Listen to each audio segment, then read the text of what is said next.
I'm Ed Richfield. I'm a geriatrician from Bristol in the UK, and I'm delighted to be introducing our panel discussion for INPCS22. This year we're going to be talking a bit about the nuts and bolts of neuropalliative care delivery and important relationships for people starting up services. We're going to start off talking about the North American experience, and then subsequently speak to colleagues in South America and then in Europe. And in the live Q&A, we'll be drawing that together and trying to pull out common experiences. So I'm really delighted to be joined firstly by Dr. Claudia Chow. She's a neuropalliative care physician from the Mayo Clinic in Rochester, Minnesota, and also by Dr. Usha Ranathan. She's a neuropalliative care physician affiliated with the University of Toronto in Canada. So in that context, I'm delighted to introduce Claudia and Usha, who've come to speak to us about their experiences. Claudia, I wonder if we could start with you. We're going to talk a little bit about the delivery of neuropalliative care and how it looks where you work. And I wondered if you talk to us a bit about where care is delivered in terms of hospice or outpatients or hospital, and how you guys try and strike the balance between primary and secondary neuropalliative care. Yeah, thank you. And thank you for letting me speak to you all at this conference. In terms of where care is delivered, I am a palliative trained physician as well as a neurologist. I'm practicing full-time palliative care right now. And as we all know, these patients with neurologic disease are seen in all of our care settings, in the hospital setting, in the outpatient clinic, in hospice. And a lot of us have really built neuropalliative care services in the outpatient clinic setting. There are some of us who have specific inpatient services as well. I do not have one of those, so I've really built my clinic in the outpatient setting. And I can speak to having specific clinics, such as for multiple systems atrophy, for neuro-oncology, and for ALS patients, as well as having a clinic that just serves all patients with neurologic illness who are thought to have particular palliative care needs that would require specialty palliative care. And that kind of brings me to your second question, which is striking that balance between primary and specialty palliative care. You know, in my current setting, I practice exclusively specialty palliative care. And I will say striking this balance is something that we continue to work on. I know these are common themes that'll come up during this conference, as they have during other conferences. And that is really empowering our neurologists to feel more comfortable in their primary palliative care delivery skills, to start these discussions about goals of care, addressing caregiver burnout and distress, addressing complex symptoms, which I know all neurologists do, but certainly empowering them to feel more confident in those skills, and also knowing what those limits might be and when to involve us for some of those same issues, but which might just require a different set of eyes. So in short, I think a lot of us are in the outpatient palliative care setting here in the United States. And we're still working to figure out how to best serve our patients and our referring providers from a specialty palliative care standpoint. Brilliant, thank you very much. So Usha, in a second, I'm going to direct the same question to you, if that's okay. And I wonder if we might just come back and when we're talking about relationships later on, think about how you tap into your neurology colleagues and whether you have a key person. Is there someone, is it best to identify a specific person to help you promote that primary palliative care approach? How are things with you? Should you find a similar experience, anything particularly different about the way you do it? Thank you for having me. And I practice in Toronto, Ontario, Canada. And to echo some of Claudia's comments, there are some similarities. I think the pool of neuropalliative care is much smaller in Canada. And so I will speak to more broadly about people's experience as well as my own personal experience. So in terms of broadly, because of the breadth of the country and where people are geographically clustered, access to palliative care services in general, not just neuropalliative care, can be very diverse. And there are also issues regarding Canadian, like Indigenous, First Nations, Métis, and Inuit peoples approach to palliative care and their needs and priorities as well. So there are many relationships that need to be fostered. Overall, I would say that my practice is mainly outpatient, like many of the American neuropalliative care clinics. However, I have provided neuropalliative care service from inpatient hospital to rehab centers to long-term care, as well as in clinics. And we can speak in the Q&A in terms of the experiences of the different kinds of patient populations that end up in each of those settings. And the palliative care is still provided mostly by generalists, which might mean family physicians or advanced nurse practitioners, rather than neurologists. We also don't have a good way of capturing what kind of palliative care neurologists provide, because they may be providing palliative care in their clinics, but may not necessarily identify it as such if they have goals of care discussion or advanced care planning discussions. A general neurologist may be doing that, but not necessarily consider themselves as a specialty palliative care neurologist. Mm-hmm. Oh, that's really interesting, thank you. So we've got primary palliative care, which might be delivered in a primary setting, like in a what I'd call a GP, but family doctors, or indeed by neurology colleagues, or in the UK by geriatricians.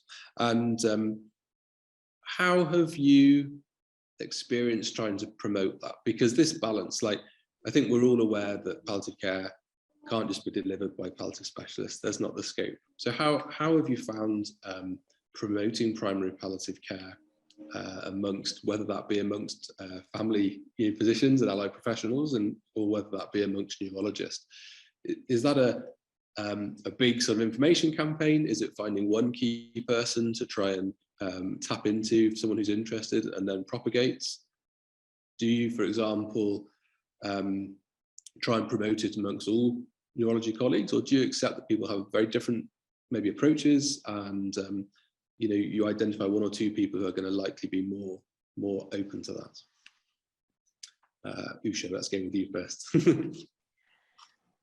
I can speak to my experience in terms of setting up my clinic. It's been word of mouth networking to some extent. And the caveat that I would say is that because I practice as a neuropalliative care clinician in a clinic without much allied support in terms of social workers or nurse practitioners or spiritual care advisors, and essentially have to borrow the services from other clinics, I've been very cognizant about not stretching myself too thin and opening up the referral source to the entire community. And so we've sort of kept it within our own health network. And obviously with different countries and different geographical locations, how the health administration and network is organized will be different. And so the way that we have done it is essentially getting hospital administration on board, primary care colleagues that work within the health network, that specific health network that I'm attached to, having them involved, as well as some of the subspecialty neurology colleagues from, say, the MS clinic, the multiple sclerosis clinic, or the movement disorders clinic, and have them refer. And some of it has been through patient and family care advocates who have liked the service provided, have liked the clinic, have felt that it was beneficial, and then have either recommended that their family doctor refer someone else, or they've had siblings or other family members that might benefit from the service, and then they've been referred to the clinic. Brilliant, thanks. So there's still this aspect where, I guess because of the limited number perhaps of specialist providers, that to a degree there's word of mouth, there's slowly building. How do we move from that, do you think, to a position where we can encourage primary providers to be systematic in their approach to identifying need that might need a specialist? What do you think, Claudia, in your experience? How do we move away? It's great that we're doing this. It's great that we have the services that we have, but at some point, do we need to step off or have enough resource so that we can be encouraging people to systematically identify unmet need rather than this slightly word of mouth approach? I know it's hard because patients are so complicated, right? Certainly from a neuropalliative standpoint, certainly from a palliative standpoint. There are always those patients that just cause distress and discomfort in patients. I think a lot about our neuro-oncologic population, and some of these are patients in their 30s who have young children who are pregnant, and a lot of us feel distress. And as our neuro-oncology colleagues have just automatically consulted us or called us and said, hey, this is not going to end well, and there's a lot of complexity to this case, so we really want you involved. That feels to me the so-called low-hanging fruit, where it feels like our multidisciplinary team with social work, child life services, spiritual care, and our provider team can offer another layer of support. As far as some of these other ones where we know there are palliative needs, I know there's been a lot discussed about Parkinson's and non-motor symptoms and progression over time, caregiver burnout. It can be a little bit harder to discern what really requires specialty palliative care and how do we assess for these needs. I know from a neuropalliative standpoint, folks within INPCS and other organizations really are looking for that evidence base. What are the triggers that really prompt palliative care referral? What are the most distressing symptoms that patients and their families are dealing with? And really, when we become involved, what are we doing? I think there are still a lot of these unanswered questions, and it really comes down to those big questions: the who, what, where, when, how is palliative care being delivered to what patients and in what way, for what reasons? And so I think as our evidence base grows, hopefully there will be clearer triggers about who benefits the best at what point in their time course, whether that's a scale or something else. I think you're right. I think we really do need better guidance and evidence down the line to help utilize these palliative care resources in the best way. Okay, that's really interesting. Thank you. So an evidence base that then, we can then go back and say that these are the points where you should be triggering this. And I suppose then you've got this push and pull, haven't you? That then do we have the resource up from a specialty end to meet that? But yeah, brilliant. That's really interesting. Thank you. I just wanted to ask you a little bit about, getting started in neuropalliative care and your experience of that, and whether there were particularly important relationships for you to foster, whether that be sort of professional mentorship, or whether that be a patient caregiver group, or even funders and stakeholders. What were the really key relationships that you found helpful in those early years? Sorry, let's go to Claudia. No worries. I think through the INPCS and some of its predecessors within the American Academy of Neurology, the American Academy of Hospice and Palliative Medicine, are some of the major professional organizations representing these groups. I've made a lot of connections, including with Usha, who is one of my mentors, actually. We were paired through one of these organizations a number of years ago. So we do have a lot of professional informal discussions similar to this via email, via social media, via phone calls, or talking at conferences, learning about how other mainly physician providers, but also advanced practice clinicians are delivering neuropalliative care. We ask basic questions about the nuts and bolts, about how a clinic is set up. A lot of it then too comes to leadership and administration and our champions. And I know this can be a completely different discussion in and of itself. We need to have champions both within neurology and palliative care who realize that this is an area of need, that these patients do require care. And so we need clinicians, we need to fill slots for providers. And palliative care is not a specialty that traditionally makes money. We hope that it saves money, that it improves the quality of care, that it may prevent hospitalizations and emergency department visits down the line. And so really getting that buy-in from leadership and administration that these visits that we have over months to years really do have value, and we need to pour these very precious resources into palliative care, when I know from an administration standpoint, anyone in the hospital could be making a case for why they need resources as well. A lot of it comes down to really finding a way to show that we have value and that we're meeting a need. Yeah, I think that's really important, actually. And that difficulty of showing financial savings versus added value, which may not be financial, and learning to speak two different languages, or maybe to have one agenda, but to allow yourself to cloak it in a different, different language. that speaks to the people who hold the purse strings. How about for you, Usha? Anything particularly from a Canadian perspective that's been important relationship-wise? I think it's been the same in terms of having administration and hospital administration be on side with the development of any of the clinics. And one of the other ways to approach it is also through national advocacy organizations or educational organizations. And so there's Pallium Canada that has lectures and courses that they offer anyone who wishes to have some more general palliative care training, not necessarily neuropalliative care, but that is one way, for example, where neuropalliative care can be broadcast to a larger population of primary care physicians or advanced nurse practitioners.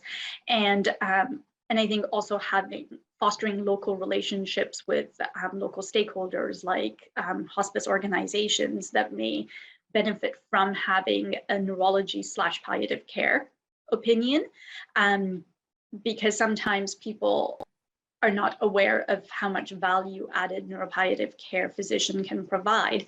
And so sometimes it's having the clinical interactions, which then evolves over time. However, the problem is that building these relationships takes time.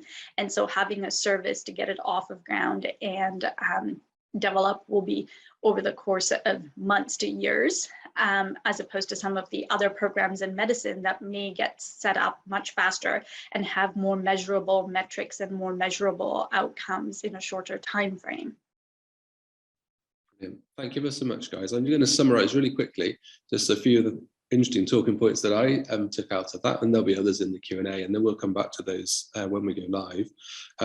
So we talked about promoting access to neuropalliative care, this balance between primary and secondary, and particularly the different hurdles in terms of having enough capacity on the specialist side to be able to empower primary providers to systematically search for need, and the way in which evidence bases might help us to develop that. We talked about the differences between different disease groups and the way that, if you like, specialist neuropalliative care might be particularly flagged for some diseases, but less so for others. And I think there is a real difference in some of the slow burn, chronic degenerative diseases and the way that we do that.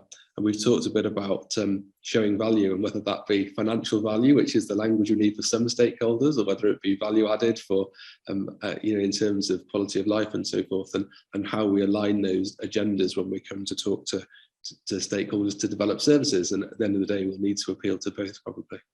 I'm really grateful for your expertise. It's going to be really interesting to see how this pivots against the European and South American experience, and I look forward to joining you in the live Q&A.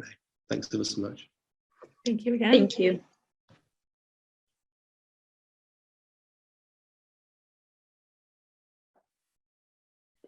So next up, we're going to speak to two of our colleagues from South America. So we've got Vilma Trepadoro. She's a palliative care specialist based in Buenos Aires in Argentina, with an interest in clinical teaching and research medicine. She also has a role with a non-governmental organization, Pallium Latin America. And secondly, we've got Laura Tupper from Chile, Santiago in Chile. Originally trained as a family doctor, now working in palliative care in a public hospital, but also with an interest in palliative care management in the Ministry of Health. So some really interesting perspectives. Welcome, guys. Vilma, if I could put the first point to you for discussion. So I'd just be interested, I think, to understand a bit about the provision of neuropalliative care in your setting, and particularly that balance between primary and secondary palliative care. Well, thank you for the question, because it's Argentina is a very big country, and the health system is very fragmented. So we are not able to speak about neuropalliative care development now, because this is a big title for us. So the palliative care is actually underdeveloped, so also the neuropalliative care is more underdeveloped. So we need to consider that the health system is fragmented. So these kind of patients are divided on different settings: primary, secondary, and specialists, mainly in charge of a specialist in different kind of specialties. So neurologists, respiratory care, and palliative care in the latest part of the disease. So this is it's an interesting question, but it's very difficult to answer because we are not able to show a model in this kind, and this is the big problem, I think. So would that mean that most palliative care is provided by a non-palliative specialist, so probably the specialist in the primary disease like neurology or respiratory medicine? Well, but yes, in some way, yes, but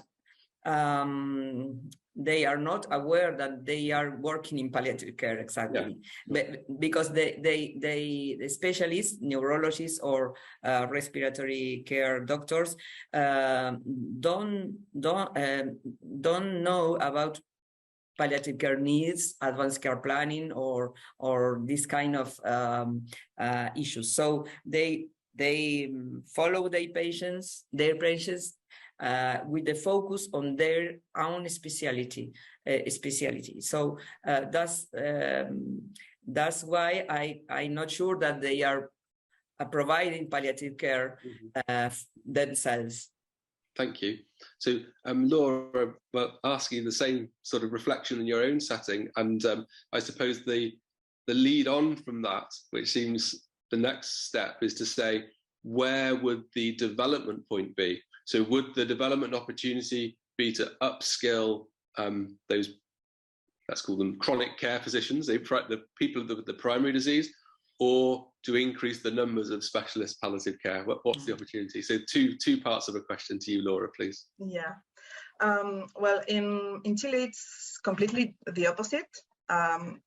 We have only one system that covers the whole country. So it's much easier to have one policy around the country. So just 5 months ago, a law was passed to guarantee access to universal palliative care from the entire population.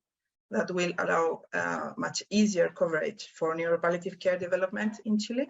But currently, we have only one or maybe two programs running this in Santiago. And actually, primary care doesn't take care of neuropalliative care patients. So in fact, having ALS is an exclusion criteria to be taken care by primary care. But in our center, we are developing a palliative care team trained by palliative care specialists, so they can take care of this kind of patients. Because we are not able to train fast enough neuropalliative care specialists or even palliative care specialists. So the policy to be installed from now to 5 or 10 years is to empower primary care doctors to take care of these patients, and from there just have a small group of palliative care specialists supported by neurologists that will support these kind of groups. Thank you. And that's really interesting. So we've got differences in terms of the health system, which then may influence the type of provision for neuropalliative care. And it sounds as though the opportunity might be moving more towards that primary model supported by specialists. Is that how you'd see things, the opportunity in your own setting as well, Vilma? Yes, I think this is good because primary care in Argentina is focused mainly in promotion and of health and prevention. It's not focused on palliative care or rehabilitation. So this model where primary care is supported by specialists, I think it should work in Argentina. But now we have just local initiatives like Laura has in Chile, and also we have in Buenos Aires, focus on secondary hospitals. Or tertiary hospital, because the hospital very specialized, like the university hospital, and there are a lot of few patients who achieve these hospitals. It's not the majority of the patients. Talking about ALS, for example, we decided to join in a ad hoc team, because it's not a service, it's just a few specialists concerned about this kind of patient. We designed an integrated model of process model to assist these patients. And we have to decide what, where, who, why, and when to act in this patient. So this is very difficult for us to conform this group in a university hospital, you know, academic and research and teaching and clinical team. So it's difficult. I imagine in the primary care is even more difficult than this. So I'm not sure how to proceed in this way. So when you were setting up your team, do you find that your specialist team is delivering all of the palliative care for those people? To what degree can you ask the people in the hospital, you know, the specialists, the non-palliative specialists in the hospital, to be delivering some of that care, or is it all delivered by your specialist palliative team?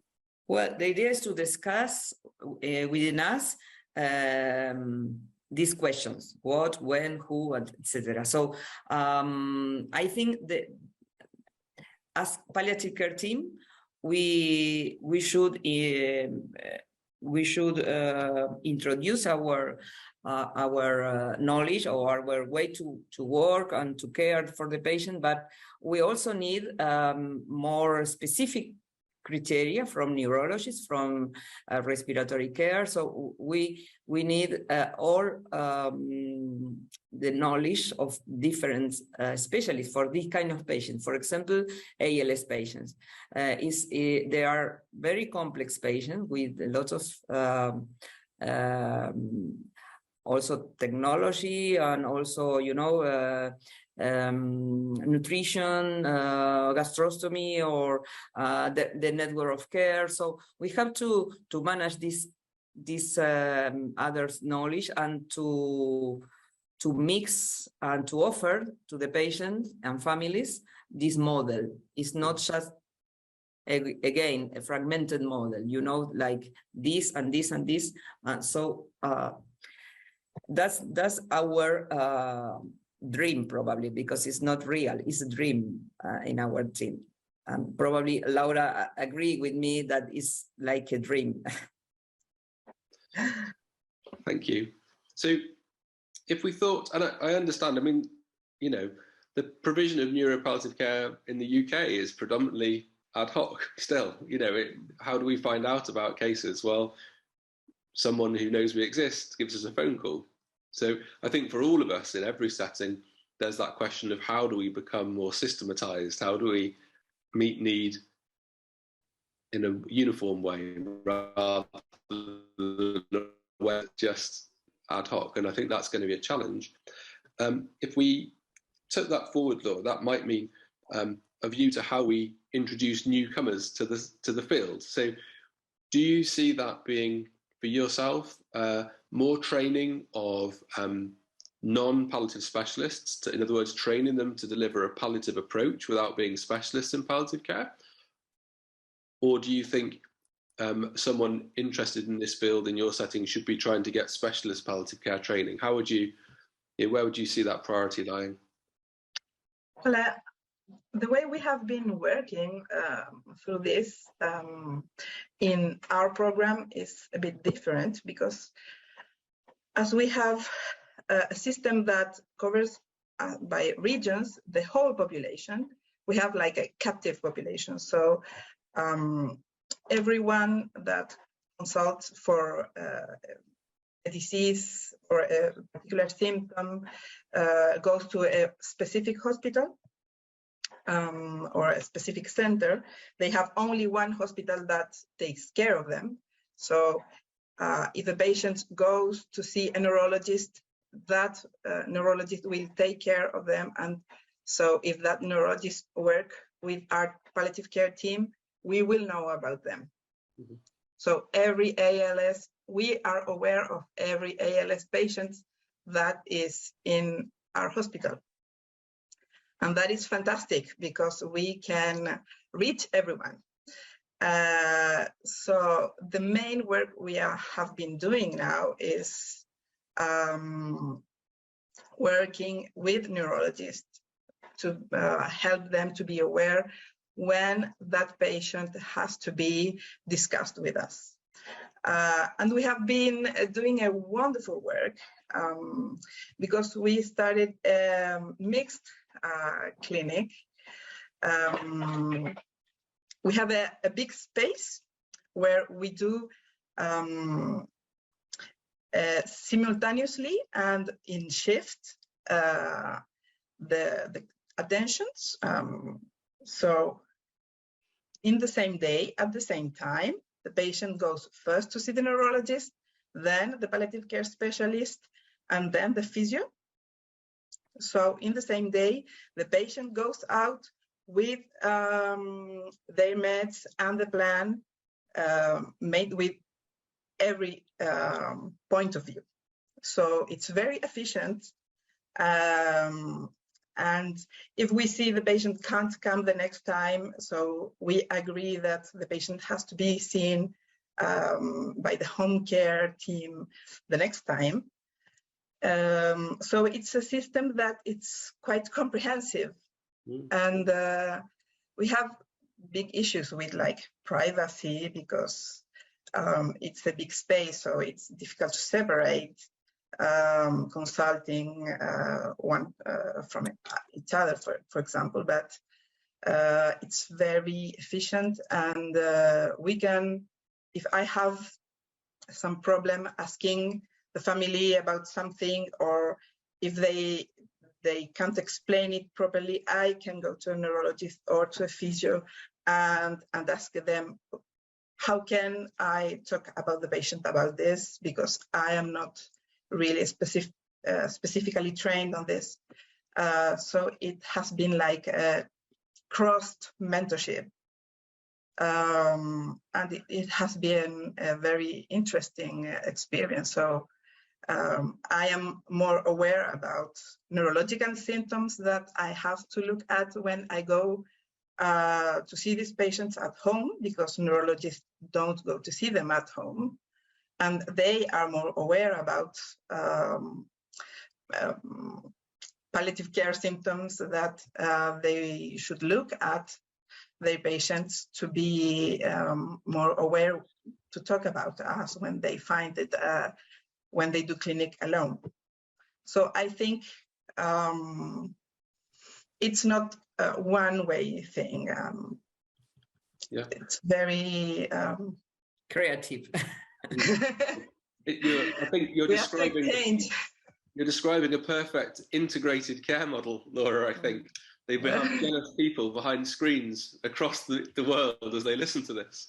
So if you came to the NHS and described that integrated model, we recognise it and be very pleased, and we wish that we could do it as well. So that sounds great.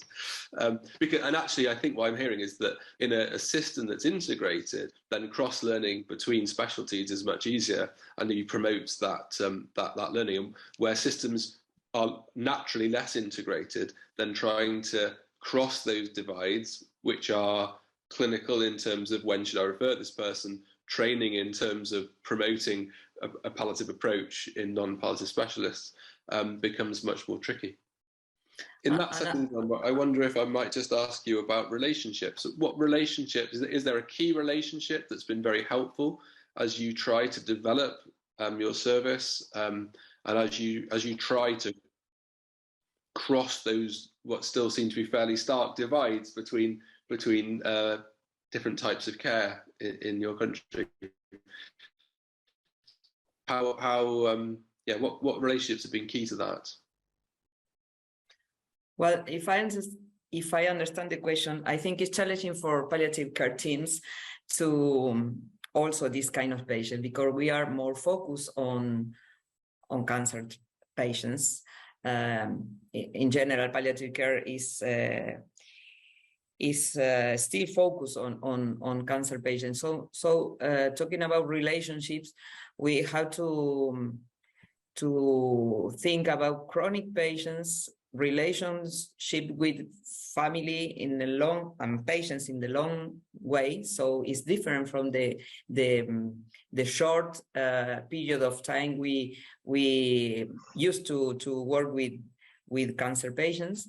And so we have to follow these patients and family in another way.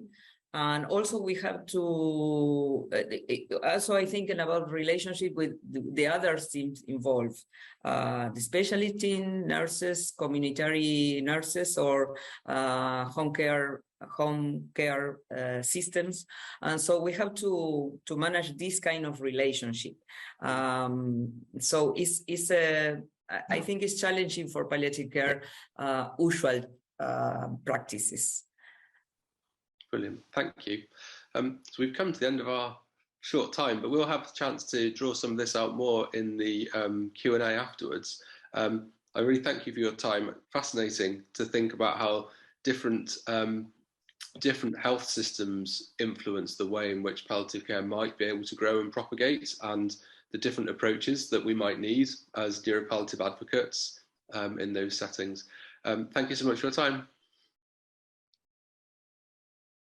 Thank you, and I'm joined today by Simone Veronese, the co-chair of the EAN Palliative Care Group and head of research at the Faro Foundation in Italy, and Stefan Lorenzo, head of Department of Neurology and Palliative Care at the University Hospital in Agotterud, which I probably said incorrectly, which is near Salzburg. So we're going to start off just by picking up some of the points from the previous discussions. I'm going to go straight in by speaking to you first, Simone, if that's okay. We'll talk about this balance between primary palliative care, or I guess in my country we often call it a palliative approach to care, versus secondary palliative care, being that offered by palliative care specialists, and how that balance works in your own setting. How do you achieve that? Thank you, Adam. Thank you, Stefan, and thank you all. Well, it's a very interesting question. In Italy, we tend to use general palliative care versus specialist palliative care. So, I mean, we have different definitions, but I think at the end of the day, we're talking of the same thing. So, who's providing palliative care throughout all the course of the disease? Usually, this is what we call the general palliative care. And for instance, in my country, mostly neurologists who are not specifically trained in palliative care and GPs, so general practitioners and district nurses, tend to provide this kind of care, even though maybe they lack some, of course, experience and some knowledge about some specific topics of specialist palliative care. In Italy, we tend to have specialist palliative care units, both in communities or in hospitals or in hospice wards. And we tend to provide specialist palliative care, so secondary palliative care, usually when some triggers appear during a disease trajectory. Triggers that can be specifically clinical, like, for example, symptom control. But in other issues are more advanced plan of care, or maybe problems for family carers, or when important choices are to be made, and or when some specific worries about the future can raised from patients or families as well. So the fact is to try to put those triggers in practice and understand them, and probably try to anticipate them, because it's easier if we can collaborate. And for example, general palliative care providers can know when it's the right time, maybe for a specialist palliative care consultation, so a secondary palliative care consultation. Thank you. I think it's important that all neurological condition is how long we can provide specialist palliative care, because if we're not talking just of end of life care, of course, sometimes you start providing specialist palliative care, and maybe it is so effective that then it's difficult to discharge a patient, because they feel, I mean, we improve so much in terms of quality of life, but if we leave us, what will happen after? So it's a question of planning the future care and being able to have a specific aims that you want to achieve. And once you have achieved that, that's fine. Patient can come back to maybe to a more general level. I don't know if that's clear. Thank you. Yeah, definitely. And so, Stefan, I guess I'd ask you to comment on whether the situation is similar with you or different. And then as the next point to move on to, how we move towards this integration, because this balance is, we're often referred to as integrated palliative care, and how do we manage that? So yeah, a comment on how things are for you, and how you see us moving in towards more integrated systems. Actually, in Germany, we have a very good finance system, a government finance system to support palliative care. We have a huge number of hospitals who have palliative care wards or in-house palliative care services. And this is very often, the first contact for the patient and the relatives with palliative care. We have also a huge number of hospices in the countryside, but also in the cities. I mean, it depends a little bit from country to country in Germany. I mean, there are, areas who do not have such a good service, but that depends on, the people available, nurses and physicians. And we also have a very good system of specialized palliative care outpatient services.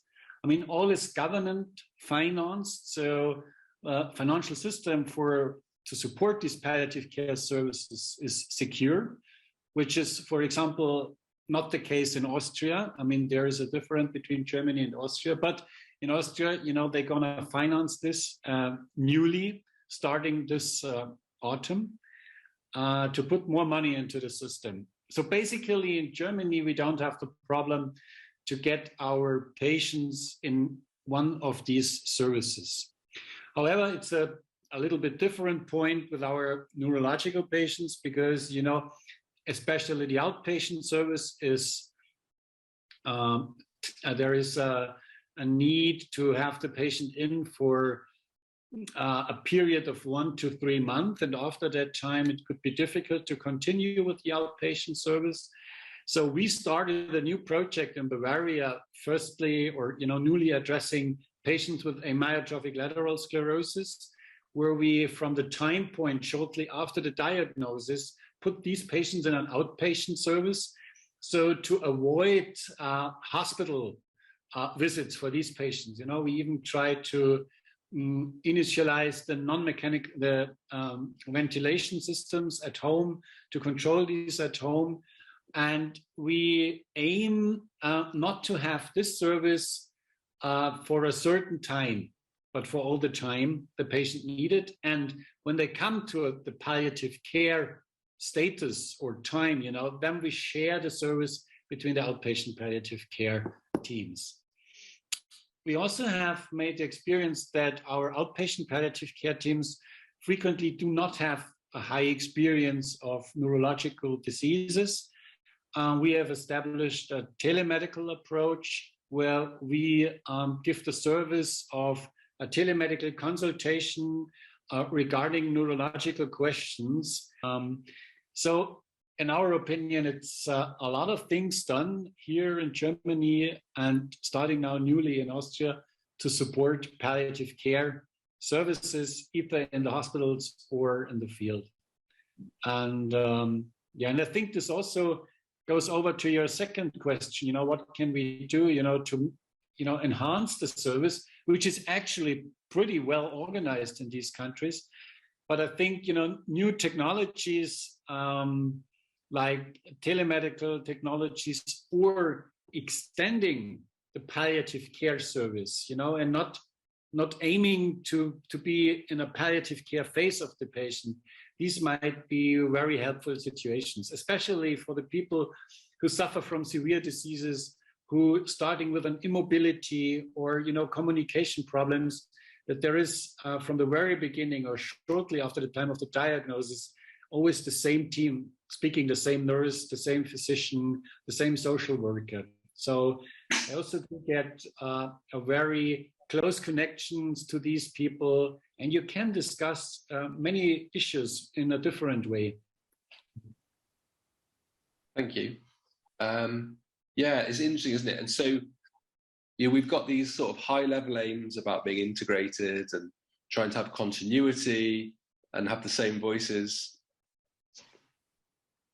We have to adapt those into different systems, which are very resource different and culturally different. I'm interested in one of the big differences, if you like, between the North American system and our own in the way that training's happening. And so I think you'd both be good to comment on this. Where do you think we should be focusing our training? Should we be focusing on upskilling to neurologists, non-palliative specialists to deliver more of that care in a more continued manner? Should we be focusing on dual training? And I take it, Stefan, from your own title, that that's maybe part of your experience, but I think not common in Europe. What do you think? Well, maybe I comment firstly on that question, because, I think that, physicians working in palliative care have a basic training, either in internal medicine or neurology, to know all the speciality of the diseases which can occur. And, on the top of that basic training, there should be a specialized palliative care training. In Germany, it's organized that you have a basic lesson taking over a course of 1 week, and then you have the chance to visit palliative care departments either for 6 months or 1 year to get a full licensed palliative care certification. And there's a second possibility, which is actually now highly debated. You can take some additional course lessons without ever seeing really patients to get your certification. And right now at the moment, the tendency is that everybody who should get the certificate should have at least a 6-month experience on a palliative care ward. Mm-hmm. Interesting. What do you think, Simone? Well, initially the system is different.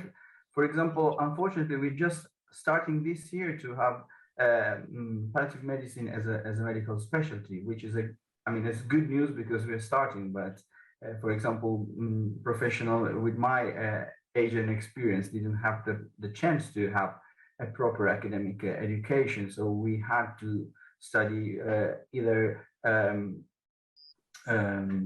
abroad, or we had to have specific trainings that we had in our system, but outside the university. Then we had the master courses, which was something more professional, so more specialized. And so at the moment, what we are doing, for example, with neurologists, we are teaching palliative care during their specific neurological training, and offering, not everywhere, but in some places, it's possible to have a specific training on-field experience for neurologists in training. The other thing that we're trying to do is to create specific palliative care and neurological care courses. So starting from the point that we as specialist palliative care do not know a lot about neurological conditions, and on the other hand, neurologists have palliative care educational needs. So trying to create together a kind of curricula locally based, so also taking consideration of the resources that we have and the need of the population, we are trying to build education together. So for the next future, the fact that now palliative care is part of the academic system, so we are in the university, certainly will be very helpful. And I also hope that in Italy we will have joint clinics, but also in the education system, that students that are in their specialty career can have the experience in, for example, in neurology, but also in other specialties as well, in order to have as many competencies as possible. So, I mean, at the moment, I must say that this is very dependent on the university you are enrolled in. There are some that are very well linked with other European experiences. So you also have the chance to go maybe abroad and see what happens outside. And others that are creating their own curricula in Italy as well. I think the future is collaboration, so integration and collaboration. And for example, I'm very happy that now in the university that I am, in the city that I'm living, which is Turin, we have a specific master course in palliative care, who's led by a neurologist, he's not a specialist in palliative care, but he opened himself to palliative care. So I think that's a good way to start collaboration. Oh, that's really interesting. That's brilliant. And I really like that we're moving towards this idea that we've got these higher level goals around integration. An understanding of our own situation and resources allows us then perhaps to tailor the type of education opportunities that we produce and the way, based on the way that we envisage neuropalliative care being delivered in our own setting. And it seems a lot of that is going to need to be quite bespoke based on the systems that are in place. And maybe one of the remits for our society is partly to hold those common goals. What are those common goals that we need to try and work towards? And then how can we help individualize that at a local level? I'd really like to speak to you guys all day. It'd be really interesting. We can speak more in the live chat at the end of the videos here. I'm just going to quickly sum up before we finish. So to think about how we balance, how we deliver neuropalliative care in different systems, the way that can be dependent on the natural integration within those systems, as well as the resource that's available, how that then is going to feed into the types of training opportunities available, how research might help, particularly looking around triggers as well as models of care. And I really hope that we can pick those things up and start to work out how we individualize those different systems in the live chat. Thanks ever so much. Well, thank you very much to all our speakers there. We've got some questions, and so we'll try and move straight into those. We have a relatively short time for Q&A, but just a reminder that on your timetable there is a slot for a round table where we can continue these discussions if people want to come and join us in a slightly less formal fashion. So we've a question, I think, probably for you first, Laura, and thank you again for your expertise. It's around end-of-life care for yourself there in Chile. And Professor Kluger asks about how end-of-life care works for people with serious illness in your country, the support that may be available for patients and families, and are there changes which are needed to optimize that for people with a neurological illness? Thank you for the question. This has been changing for the last, I would say, 10 years, but only for oncological patients it has been available, as I think I mentioned in our previous talk. So end-of-life care has been taken care in a very good way for patients with cancer, but neurological patients, neuropalliative care has been absolutely away of this wave, let's say, of palliative care development in the country. So it's like opposite situations. Neuropalliative care are in the very beginning of the development of access even to basic palliative care services. And oncological patients have top services, even better in the public system than in the private system, which is extremely rare for a country like ours. So I don't know if the law that passed a few months ago will improve it fast enough, but certainly there are many teams working on this right now. Thank you. Well, I guess in the way that advocacy is always helpful for us when we're looking at developing services, maybe that's something that this organisation can pick up on, right? And having an international neuropalliative care society and the development of that hopefully gives all of us a strong lever to pull when we're talking to the people who finance our services. Can we switch a little and go back to the education aspects that we were discussing about? And we have a question here about, I'll summarize it, it's quite a long question, so I'll just try and paraphrase a little bit, but essentially talking about how we try and integrate palliative care into neurology training for junior neurologists and argue for that to be integrated within their training programs. And particularly the questioner asks about the moral distress that we're seeing and we're all more aware of in recent times, and the way that having palliative care training might help people to process and to reduce their own moral hazard. And I hope I'm paraphrasing that correctly. And so the question is, in that context, as medical leadership focuses more on provider wellness, has anyone had success in approaching the integration of palliative care into neurology curriculums from this educational requirement, using wellness as the focus to try and make that argument? I'll ask Claudia first. Yeah, I don't have particular experience with integrating palliative care into neurology. I know there's a lot of competition, so to speak, for time for learning everything that there is to know in a neurologic program, and palliative is just one very important aspect of that. From a palliative standpoint, we do think about processing the things that we see, processing with other members of our interdisciplinary team, like social work, chaplaincy, knowing that we can't fix things, and that can be very distressing to us as clinicians. We did go in here to try to help people and fix things. And so acknowledging that we're not there to fix everything, we're there to help guide people through this journey, and that there are difficult situations. But to try not to carry that too much with us, to take that home, to ruminate over that. And so I think those palliative care principles of, again, trying not to hold that so personally and recognize that we can't fix everything and that there are other people that we can process with. Those are things that we could probably learn from a greater palliative care standpoint and bring to neurology as well. Thank you. How about for you, Usha? Anything in your setting where you've been trying to integrate palliative care into neurology curriculums?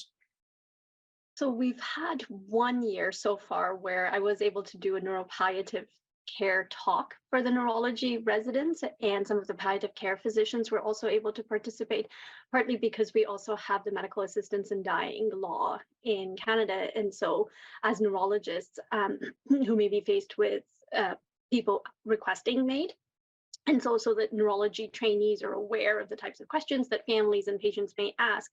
So that was there for 1 year. It wasn't necessarily from the focus of wellness per se, but more in terms of just general palliative care training and principles of palliative care. It remains to be seen whether this can be established and continue to move forward as a regular part of their academic day curriculum, because alluding to what Claudia had mentioned, there's so much competition for neuro-ophthalmology and neuropalliative care as well. So I'm hopeful, but it remains to be seen. How about for you, Laura? Oh, you can imagine, Ed, that if we don't even know how to deliver palliative care, we don't know how to teach palliative care to other specialists. But the setting where we work and where the program is working now is a teaching hospital. So we are starting to show to these students how to integrate the two fields. Thank you. I'll just try and answer it, I guess, from a UK perspective. And I think it's a really interesting point. One of the things that I talk a lot about to my neurology colleagues is the way in which and I always bang on about structures, but the way that we have, if we structure clinics in a way that allows people to address these needs by taking time and having resource and having a friend, who, having your specialist palliative care friend to go to. You enable people to do it. Nobody wants to be a bad doctor. Nobody wants to be the doctor who misses the upward inflection or the non-verbal cue, right? We learn how to not do those things. We learn how to deliberately miss them because you've got 15 minutes for a clinic. So I think there's a real good point there, actually, in the way that we could sell that as alleviating that moral distress, which I think people feel, because neurologists don't want to be missing this stuff. They're just not in a situation where they can pick up on it. I suppose the other thing, certainly from our perspective, I think it's a lot easier trying to integrate neurology into palliative care and geriatric curriculums than it is trying to integrate either of those two into neurology curriculums. And that's just, well, there are various embedded reasons for that. A final quick question. How can people living with neurological illness and their families help in advocating and promoting for this model of care, which I think means an integrated model of care? Let's come to you first, Laura. Anything for you? How can families and caregivers help here? It's very interesting because usually in Chile, it comes from top to down. I mean, authorities decided that palliative care should be delivered and we started to do it. But in this way, families are starting to learn and to see, okay, someone with cancer had this.